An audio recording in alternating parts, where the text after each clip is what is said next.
folks, welcome back. Glad you're back.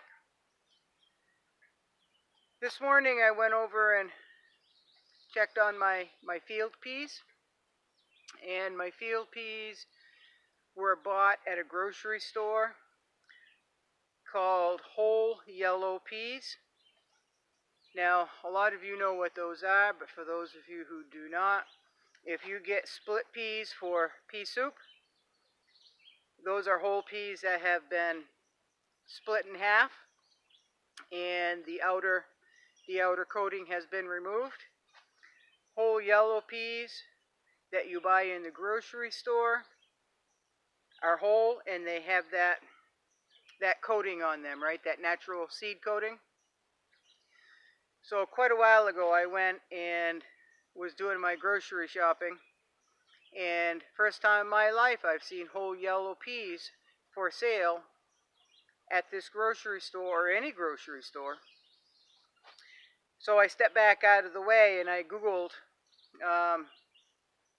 how long they took to grow, and it was well within my time frame here in Maine.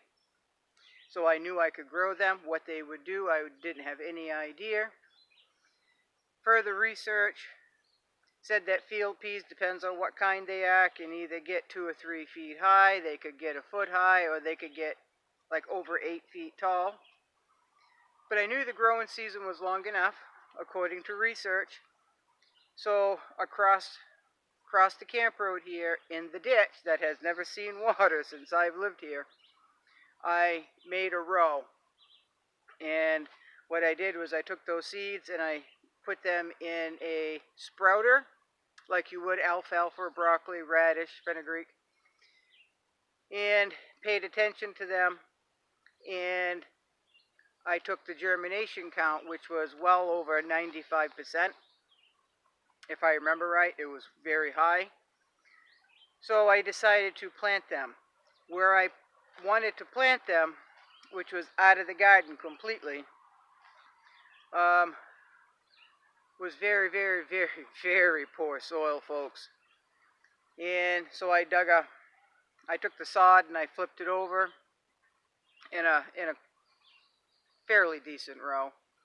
I added some aged composted chicken manure, some lime, some Epsom salt, some borax, right?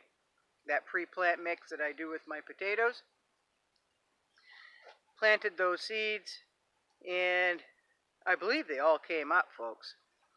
But they're not looking very good. It's still poor soil. It's never been planted there before. Even when this was years ago, used to be a cornfield. That over there was never planted. So it's like extra virgin soil. And so I planted them. I didn't pay much attention to them at first. I went over and watered them. They looked like they were doing good enough to hold their own. But they're still not looking good. The dirt is so poor, and the weather has been not a great growing year, folks. It's been dry, it's been cool, it's been hot, it's been rainy, it's been dry. So anyway, if you are interested in watching the video that I took this morning on the update on the field peas, that will be following this video. I do want to remind you that they are not yellow yet. They are still in the green stage. But I can tell you right now, an immature field pea is the sweetest pea I have ever eaten, folks. I ate the shell like you would a snow pea, and that was just as sweet as the peas inside themselves. So I'm really impressed. I got a pound. I bought that pound of whole yellow peas for $1.19 at the grocery store. Now this is where people need to really think outside the box. A lot of your spices on the shelves in the stores, if they are seed, you might be able to plant them and grow your own spices, right? Like mustard seed, for an example. And if you are very diligent and patient, you can also plant peppercorn, folks, okay? So you might want to do some research on the peppercorn. You can grow your own peppercorn, grind it up for pepper, right? So I've puttered here and there. We got about a cord of wood out today. We cut the couple of trees. These two particular couple of trees, they're monster trees. We limbed them, hauled them out with the backhoe, marked them 16 inches, and cut them at that length, put them into piles, and next week I will work on splitting them. So that only took a couple hours, folks, and that's with an 81-year-old man, my stepdad, and myself, 56. So we're in pretty good shape in here, folks. We really are. This lifestyle will make you in pretty good shape. So I just got done drawing my water. I went out and washed all the water bins for the birds, washed out their little kiddie pool, filled all those containers up so they're all topped off. What I do, folks, is add a little splash of vinegar to each 5-gallon pail that I haul out there. I mean, just a splash, folks. And that gives them nutrients and minerals and vitamins when they drink the water or they splash around in the water in the kiddie pool. And it just ensures that they're getting what they need for minerals, nutrients. So I did that, and I went in, collected the eggs, and decided I would lift Odie Duck, the mama that's sitting on guinea eggs. Lifted her up a little bit, and there is a guinea fowl keat hatching. So what I am going to do is right after this, I wanted her to all calm down, and I am going to open the other chicken door on the other side of the coop, close the one they've been using now, because that is a brooder pen. So I am going to, it's divided, so I am going to close that chicken door so nothing comes through, and I am going to close the inside door of that brooder pen, put some food and water in there so the chickens can't get in there and kill this baby as well. All right. So I've had chickens hatch duck eggs, guinea fowl eggs. I've had everything hatch, everything here, folks, and it can be done. If a mama is broody, and they're gonna sit on whatever egg, what color it is, how big it is, it doesn't matter. They're gonna sit on an egg, just like putting a ceramic or a wooden egg in there to encourage chickens to lay in a certain spot or to put a nest in a certain spot, right? Chickens really don't know the difference. They recognize an egg as an egg, whether it's real or not. You can paint a rock and put it in there. If they're broody, folks. So I worked a little bit in my garden today, not really all that much, but it has been a busy day. I've been doing the daily homestead thing here, folks, and on a daily basis it takes quite a while. But every other day there's an extra hour added on to that because of just the rotation everything goes in. So I just want to say, folks, I'm going to go right back to stocking up for what is coming, right? Food is number one. You need food. You need to stock up on what medicines you may need, top off your first aid kit. But a couple of years ago, or maybe even last summer, no, it was a couple of years ago, I found a ground hornet nest, yellow jacket. For those of you who know what yellow jackets are, they're very mean. They have a very bad sting. I found one over in my garden, and I had gotten stung many times, folks, on one hand. So instantly I felt cold. I felt really lightheaded, short of breath. I am not allergic to ground hornets. I am allergic to a specific hornet that we do not have here.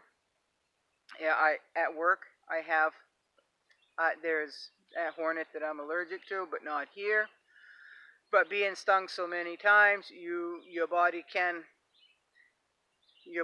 react like you don't want it to. Trust me. All right. So where I live without power, no running water, no electricity, I have no refrigeration other than a basic camping cooler, if you will, or a picnic cooler, and I rely on block ice that I buy at the store. So I learned my lesson because I didn't have any ice. I couldn't. I was in so much pain that I couldn't chop a piece of that block ice off in my cooler. My cousin Shay gave me a couple of cold compresses from her freezer, and I used them. I kept swapping them out. I did go and buy a bag of cubed ice and kept swapping them out because it really hurt. I couldn't even recognize my hand, folks. It hurt and it itched, and it was very hot to touch, very hot to touch. So since then I went out and, well, directly after that, because I learned my lesson, folks. Sometimes you have to learn the hard way. I went out and I bought a whole case of disposable ice packs. So they come in several different sizes. I got the medium size because if I just need it for a little area, it'll still work. It'll overlap that area. That's good. If it's a big area that I need to ice, I can use 1 or 2 or 3, right? So you've got to be prepared for anything that you may need or anything that may happen. Now, you can't cover everything, folks. You can't cover everything. Burns, cuts, anything like that, hornet stings, anything like that you should be prepared for. You should have everything on stock, on the shelves, packed away, tucked away, whatever. So the same with thinking outside the box as far as you go into the grocery store and they sell whole beans, right? They sell baked beans by the pound, by the 5 pound, by the 2 pound bag. For your area, you can, like Jacob's cattle. Let's just say Jacob's cattle dry bean for baking. Here they grow very well. So what I did was I bought a package of those specifically to keep on hand for seed. So if times get bad, I can plant those, and I know those will grow because they are locally grown and they are not GMO. So if we think outside the box, look at your spices, your seeds. Because if you go and get mustard seed for planting, you're only going to get a little bit, and it's going to cost you an arm and a leg, right? You go to the grocery store and you get a spice container of whole mustard seed.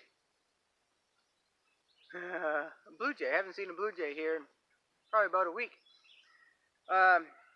And you know, a container of mustard seed that you get in the spice section for like $3.99, folks, is a whole lot cheaper than it is if you go buy mustard seed. Now, you're not going to be picky on the type of mustard seed. Mustard seed is going to be mustard seed, and it's really good to keep on hand. 1, for cooking, right? And 2, if times get really bad, mustard greens have a lot of vitamins in them. All right, and you can get creative. You can pick them young as microgreens if you want, so they're not so bitter. You can get them, allow them to grow old so they are a little bitter. You can saute them up. You can dry them. You can freeze dry them. You can, I don't know, you can get creative with it, you know. So we got to think outside the box in all directions, and just be prepared for what is coming. Now,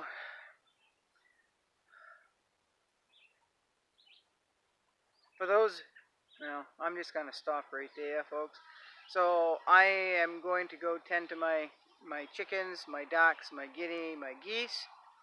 and babies are going to start coming off here pretty soon, folks.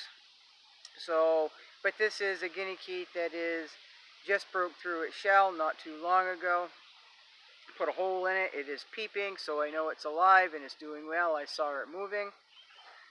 And we'll see how this goes. I'm going to keep the chickens away from them. And that Odie Doc, she's a Muscovy Doc. She's very gentle. She's a very good mama. And I'm pretty sure that she's going to do everything she can to keep that baby safe. Okay? So, thank you for coming back. Good night. So I just recorded about 10 minutes. Thought I was recording and was not, so let me start over. I am up here on the other side of where I live, and this is a ditch, folks, and it's never ever seen water since I've been here, so it's awfully dry. It's never been planted. It is very, very, very, very poor dirt. I mean, like, almost no nutrients in it at all. I did put some chicken compost in here, and that's all I have done. So, but you can see the poor soil and the dry conditions, because I do not water these hardly ever. You can see they're not looking very good at all.